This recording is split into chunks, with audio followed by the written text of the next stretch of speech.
Halo, perkenalkan, nama saya Maria Ida Widayanti, Instansi Dinas Sosial Pemberdayaan Masyarakat dan Desa, Kabupaten Bangka Tengah, Jabatan Analis Rehabilitasi Masalah Sosial. Pada Learning Journal kali ini, saya akan membagikan pengalaman belajar saya yang mempelajari atau mendalami agenda 3 yang diampu oleh Bapak Syahrudin. Nah, apa sih yang saya peroleh selama mempelajari atau mendalami agenda 3 ini ya? Nah, yang pertama adalah mengenai tentang manajemen ASN dan juga Smart ASN. Nah, kalau manajemen ASN dan Smart ASN ini saya mempelajari langsung melalui modul dengan membaca modul seperti itu. Nah, yang paling menarik pada pengalaman belajar saya hari ini adalah berkaitan dengan tugas yang diberikan oleh Pak Syahrudin, yaitu mengenal instansi dan struktur organisasi di tempat kami bertugas masing-masing. Nah, saya bertugas di Instansi Dinas Sosial Pemberdayaan Masyarakat dan Desa.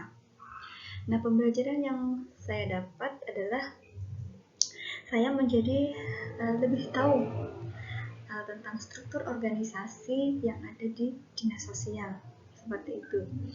Nah, sebelumnya kurang lebih 3 bulan terakhir ini selama saya bertugas di dinas sosial, sehari-hari saya hanya bekerja di bidang Rehlinjamsos atau bidang rehabilitasi, perlindungan dan jaminan sosial pada subkoordinator perlindungan dan jaminan sosial. Jadi keseharian saya itu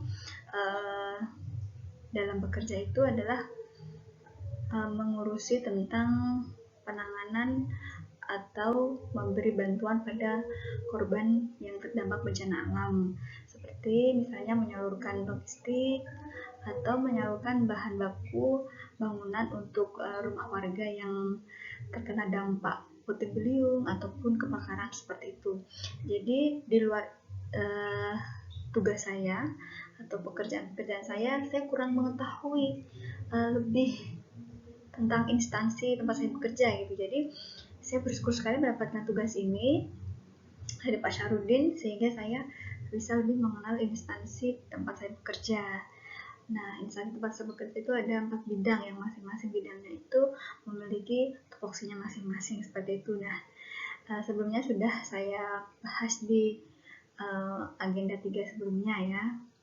Jadi di sini saya hanya ingin men-sharingkan pembelajaran apa yang saya dapat gitu. Jadi selama pengerjaan tugas ini tadi kan saya banyak bertanya juga dengan sesama rekan CPNS yang bekerja di Dinsos gitu ya.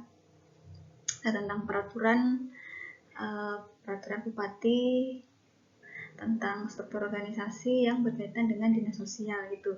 Dan saya menemukan ternyata di tugas teman saya sebelumnya itu masih menggunakan peraturan yang lama. Jadi di sini saya belajar untuk meng-cross check ulang gitu informasi yang saya dapat gitu. Itu pengalaman yang saya peroleh hari ini. Nah, selanjutnya dalam mendalami materi manajemen ASN dan juga Smart ASN ini, saya juga menjadi tahu apa yang jadi tugas dan fungsi seorang ASN, apa yang membedakan antara PNS dan P3K seperti itu. Dan juga saya menjadi tahu tentang apa yang menjadi kewajiban sebagai seorang ASN, apa yang menjadi kode etik sebagai seorang ASN seperti itu. Dan menjadi Smart ASN itu harus seperti apa. Nah, semua itu ada terangkum di modul 3, di modul agenda 3 seperti itu. Nah, di sini juga saya belajar untuk terus mengembangkan diri saya,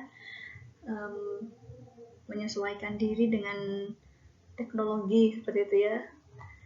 Jadi di sini tadi saya dalam mengerjakan tugas karena keterbatasan laptop yang saya miliki tidak dapat membuat video yang disertai dengan slide, jadi saya harus mencari pinjaman laptop gitu agar saya bisa mengerjakan tugas ini dengan semaksimal mungkin, seperti itu. Jadi intinya pembelajaran yang saya dapat hari ini itu lebih pada bagaimana saya berproses untuk terus memperbaiki apa yang sudah saya kerjakan agar hasilnya itu maksimal, dan semoga proses ini kedepannya bisa membuat saya semakin tangguh menjadi seorang ASN yang profesional dalam melayani masyarakat di Bangka Tengah ini, seperti itu.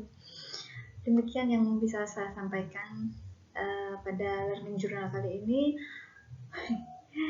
Semoga bermanfaat. Kurang lebihnya mohon maaf, dan sampai jumpa pada kesempatan learning journal berikutnya.